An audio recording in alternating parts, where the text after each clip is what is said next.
प्रियतमः छात्रः, अहम संस्कृत अध्यापिका दर्शना अस्मि। बच्चों, आज हम सुगम संस्कृतम कक्षा छठी के लिए पाठ संख्या 9 का एक्सप्लेनेशन आज हम करेंगे। क्वेश्चन आंसर मैंने डाल रखे हैं। बहुत बच्चों के मेरे पास मैसेज कमेंट आते हैं कि मैम प्लीज़ आज आप एक्सप्लेनेशन दे दीजिए। तो अभी हम कंटिन्यू डेली वीडियो आया करेंगे और इसके सब एक्सप्लेनेशन आपको मिल जाएंगे। तो आइए शुरू करते हैं। पाठ का नाम है परोपकाराय मम जीवनम। इस पाठ के माध्यम से हम चतुर्थी विभक्ति का प्रयोग करना सीखेंगे। ठीक है, परोपकाराय मम जीवनम, कि परोपकार के लिए ही मेरा जीवन है। चतुर्थी विभक्ति का चिन्ह होता है के लिए, परोपकाराय ये चतुर्थी विभक्ति है। परोपकाराय मम जीवनम, ठीक है, एक वचन। तो आइए शुरू करते हैं। किस किस का जीवन परोपकार के लिए है। यहाँ पर देखो दिया गया है, अहम सरिता अस्मि। सरिता क्या होता है बच्चों? नदी। ठीक है, सरिता किसको बोलते हैं? नदी को बोलते हैं। कि मैं सरिता हूँ, अस्मि यानी कि हूँ। अहम जलेन पूरिता अस्मि। अहम मैं, जलेन जल से, पूरिता भरी हुई, अस्मि हूँ, मैं जल से भरी हुई हूँ। अहम स्वजलम न पिबामि। मैं अपना, स्वजलम मतलब अपना जल, न पिबामि नहीं पीती हूँ, अपितु किंतु अन्य वयः सर्वे वयः यच्छामि, किंतु अन्य सबके लिए देती हूँ। आप सभी को पता है नदी खुद अपना जल नहीं पीती पर सबके लिए जल देती है। मम जलम स्नानाय शालनाय पाचनाय सेचनाय च अस्ति, कि मेरा जल जो है वो सींचने के लिए, स्नानाय स्नान के लिए, शालनाय धोने के लिए, पाचनाय भोजन पकाने के लिए और सिंचाई के लिए है। किम बहुना मम जलम परोपकाराय, मेरा जल दूसरों की भलाई के लिए ही होता है। तो यानी कि नदी का जीवन जो है वो परोपकार के लिए ही है, कि नदी दूसरों की भलाई करती है, सबकी भलाई करती है। ठीक है, उम्मीद है समझ आ रहा होगा आपको। अब आगे बारी आती है किसान की। आप सभी को पता है, देखो बच्चों, आप सबको पता है किसान जो है हमारे देश की धरोहर है। अगर किसान नहीं होंगे तो फिर हमें अनाज कहाँ से प्राप्त होगा? अनाज नहीं प्राप्त होगा तो हमारा जीवन कैसे चलेगा? तो इसलिए किसान का जीवन जो है वो हमारे लिए बहुत महत्वपूर्ण है। हमें किसान को बहुत इज्जत देनी चाहिए।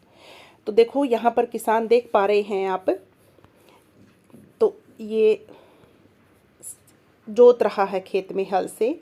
तो अहम कृषकः अस्मि। कृषकः क्या होता है? किसान, कि मैं किसान हूँ। ठीक है, हल जो खेत में काम करते हैं, फसल बोते हैं, हमें अनाज निकाल कर देते हैं, फिर वो अनाज मंडियों में आता है। अहम हलेन क्षेत्रम कृषामि, मैं हल से क्षेत्र यानी कि खेत को जोतता हूँ। जने वयः अनानि वस्त्राणि च यच्छामि, लोगों के लिए अन्न और वस्त्र देता हूँ। क्योंकि आप सभी को पता है किसान खेती करता है तभी अन्न प्राप्त होता है, तभी हमें वस्त्र प्राप्त होते हैं। जैसे कपास है, जूट है, पटसन है, ये सब कहाँ लगते हैं? रेशे हैं, खेत में ही लगते हैं। तो इनसे वस्त्र बनते हैं, कपड़े बनते हैं। अहम सर्वे वयः दिवानक्तम कार्यम करोमि, मैं सबके लिए दिन और रात कार्य करता हूँ। दिवानक्तम होता है दिन और रात। मम जीवनम परोपकाराय, मेरा जीवन जो है वो परोपकार के लिए ही है। ठीक है, मेरा जीवन जो है वो दूसरों की भलाई के लिए ही है। अब आगे बढ़ते हैं हम। सैनिक का जीवन भी आप सभी को पता है कि हमारे लिए सैनिक दिन रात एक करते हैं और सीमा पर खड़े रहते हैं। हमें दूसरे देश से जो आक्रमण होता है या कोई भी ऐसी अनहोनी की सूचना होती है तो वो अपने ऊपर ही ले लेते हैं और देश की रक्षा करते हैं, और हम आराम से अपने घरों में सोए रहते हैं, क्योंकि सैनिक हैं हमारे देश की रक्षा करने के लिए।